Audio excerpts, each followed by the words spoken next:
Hi hello నమస్తే welcome to cues. మీ సిద్ధగౌని సుదర్శన్. బంగారానికి ఎందుకంత విలువ? రోజు రోజుకు అంతగా బంగారం రేట్లు ఎందుకు పెరుగుతున్నాయి? అసలు బంగారంలో అంత ఆకర్షణ ఏముంది? బంగారం కొనడం మంచి పెట్టుబడి అవుతుందా? ప్రజల్లో బంగారానికి ఉన్న ఆసక్తి దేనికోసం? బంగారం విలువ ఆకర్షణ ఎప్పటికప్పుడు పెరిగిపోతుండడం వెనుక కారణాలు? అసలు ఈ బంగారం అంటే జనానికి ఎందుకంత మోజు? బంగారం గురించి పూర్తిగా తెలుసుకునే ప్రయత్నం చేద్దాం. Welcome to special story.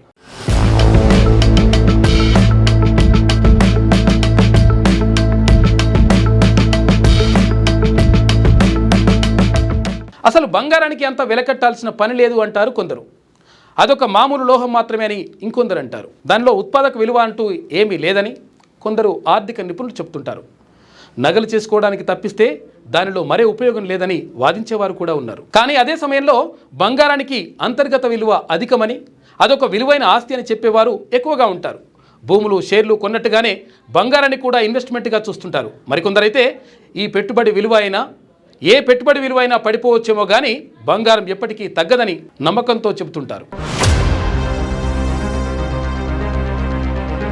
బంగారాన్ని సంపదకు మాత్రమే కాదు, అధికారానికి, రాచరికానికి సంకేతంగా భావించడం మన దేశంలో ఎక్కువగా ఉంటుంది. తరతరాలుగా బంగారాన్ని గౌరవించదగిన మెటల్గానే చూస్తారు.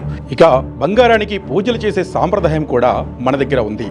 బంగారంతో నగలు చేయించుకోవడం వేల ఏళ్లుగా ఉన్న సాంప్రదాయం. అంతేకాదు, ప్రాచీన కాలంలో అది మారకం విలువగా కూడా కలిగి ఉండేది. అయితే కరెన్సీ ఒకవేళ కుప్పగూలితే బంగారమే ఆర్థిక వ్యవస్థను నిలబెడుతుందనే అభిప్రాయం ఇప్పటికీ బలంగా ఉండడం కూడా బంగారానికి ఇంత ప్రాధాన్యత రావడానికి మరో కారణం. అయితే బంగారం నిల్వ చేసిన కొద్దీ విలువ పెరిగే వస్తువు కాబట్టి పెట్టుబడి అవకాశంగా కూడా ఉపయోగపడుతోంది. ఇక బంగారం అనేది చాలా అరుదైన లోహం. భూమి నుంచి తీయడం చాలా కష్టంతో కూడుకున్నది. ఇది ఒక మెత్తని లోహం. ఎలక్ట్రానిక్స్, వైద్య పరికరాలు, రక్షణ పరికరాలు, విమానయాన పరిశ్రమల్లో ఇది కీలకంగా ఉపయోగపడుతుంది. ముఖ్యంగా దీని మన్నిక ఎక్కువ. మిగతా లోహాల్లా తుప్పుపట్టి పాడైపోవడం అంటూ ఉండదు. అంతేకాదు, కంటికి అందంగా, అయస్కాంతాన్ని మించిన ఆకర్షణతో వెలిగిపోవడం ఒక్క బంగారానికే సాధ్యం. ఇన్నేళ్లుగా మన సబ్ కాన్షియస్ బ్రెయిన్లో అలా స్థిరపడిపోవడం వల్లనో ఏమో తెలియదు కానీ బంగారాన్ని చూస్తే మనసు ఆహ్లాదంగా మారుతుందని చాలామంది చెబుతారని సైకాలజిస్టులు కూడా అంటారు. ఇచ్చిపుచ్చుకునే బాటర్ సిస్టమ్, వస్తు మార్పిడి నుండి బయటపడేందుకు మన ప్రాచీనులు ఒక మారక విలువ కలిగిన పదార్థం కోసం అన్వేషించారు. ఒక లోహపు నాణెం మీద అంకెలు వేసి దాన్ని మారకం విలువగా పెట్టుకోవాలని ఆలోచించారు. పీరియాడిక్ టేబుల్లోని లోహాలన్నిటికీ అందుకోసం పరిశీలించారు. ఇనుము, రాగి, అల్యూమినియం వంటివి మాత్రం కొంతకాలానికి పాడైపోతాయి కాబట్టి వాటికి మంచి విలువ ఇవ్వలేమనే అభిప్రాయానికి వచ్చారు. అల్యూమినియం మరీ తేలిగ్గా ఉండడంతో దాన్ని పట్టుకుంటే ఏదో విలువైన వస్తువు పట్టుకున్న ఫీలింగ్ కానీ, భద్రతా భావన కానీ రాలేదు. ప్లాటినం, పలాడియం విలువైన లోహాలే కానీ అవి వాటికి వేరే లోహాలతో పొసగదు. మారకం విలువగా మార్చుకునేంత స్థాయిలో ఆ లోహాలు కూడా లభ్యం కావు కూడా. చివరకు ఈ విషయంలో బంగారం, వెండి మాత్రమే అనువైన లోహాలుగా కనిపించాయి. బంగారం ఎప్పటికీ తుప్పు పట్టదు, తక్కువ వేడిలోను కూడా కరిగిపోతుంది. వెండి కూడా అంతే.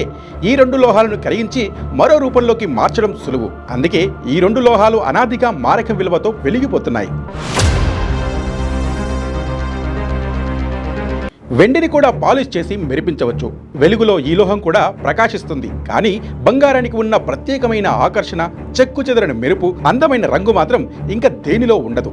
నిజానికి బంగారంలోని అణువులు ఇతర లోహాల అణువుల కన్నా బరువైనవి. దానివల్ల ఇందులోని ఎలక్ట్రాన్స్ వేగంగా కదులుతుంటాయి. ఈ లక్షణం వల్లనే బంగారం కొంత వెలుగును సహజంగా గ్రహిస్తోంది. కాంతిని గ్రహించే ఈ భౌతిక లక్షణమే బంగారానికి మెరిపిడిస్తుంది. ఆ మెరిపే దాని ప్రత్యేకమైన మిస్టరీ. అదే దాని విలువ కూడా. ఆధునిక కరెన్సీ విలువ కుప్పకూలిపోతే ఆ వెంటనే విలువ అందుకునేది బంగారం మాత్రమే. అలాంటి పరిస్థితుల్లో ప్రజలు ఏదైనా కొనుక్కోవాలంటే బంగారాన్ని మార్చడం ఒక్కటే దారి.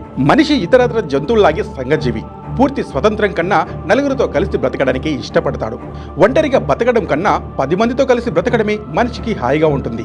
ఈ కలిసి జీవించే లక్షణమే మనిషికి మారకం విలువ కలిగిన వస్తువు అవసరాన్ని గుర్తు చేసింది. అందుకే బంగారం అనువైన లోహంగా కనిపించింది. అలా అది మనిషి జీవితంతో విడదీయరాని విలువైన బంధాన్ని ఏర్పరచుకుంది.